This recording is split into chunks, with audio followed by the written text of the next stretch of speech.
दिन में तू ना हो वो दिन ही नहीं, जिस जीवन में तू ना वो जीवन नहीं। दूसरा कुरिन्थियों की पत्री 9वां अध्याय 15 वचन। परमेश्वर को उसके उस दान के लिए जो वर्णन से बाहर है धन्यवाद हो। पौलुस अपनी दूसरी मिशनरी यात्रा के द्वारा वहां पर आया।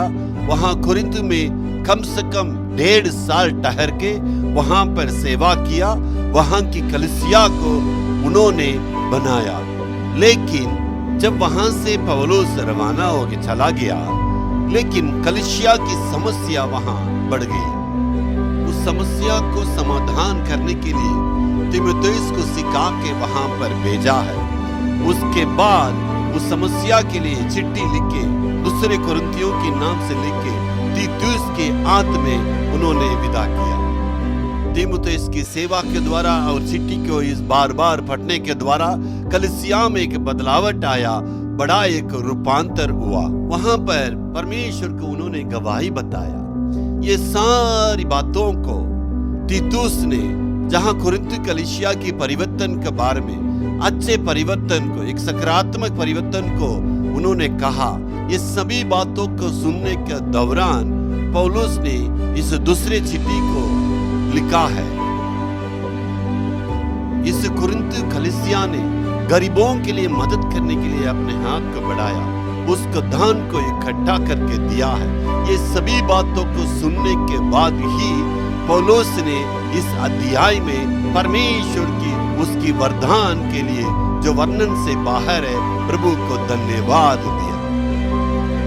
इसलिए अपनी चिट्ठी में बार बार परमेश्वर को स्तुति करता है और धन्यवाद देना उनकी आदत है।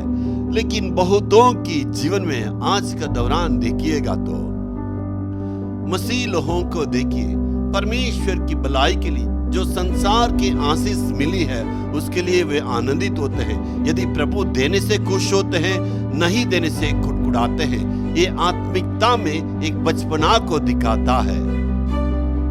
जो आत्मिकता में परिपक्व होते हैं सिर्फ परमेश्वर की भलाई के लिए धन्यवाद नहीं देते हैं, और जो परमेश्वर करता है उसकी क्रिया को सोच के प्रभु का धन्यवाद देते हैं। इसलिए आप और हम भी आत्मिकता में परिपक्व होके परमेश्वर की उसकी भलाई के लिए धन्यवाद देना है और परमेश्वर की क्रिया को समझ के प्रभु को स्तुति करना है। इतने आत्मिकता में, परिपक्वता में यदि आगे बढ़ेंगे तो परमेश्वर हमारे जीवन में हमेशा कभी भी कमी को नहीं रखेगा, आशीष को देगा। Hallelujah, hallelujah.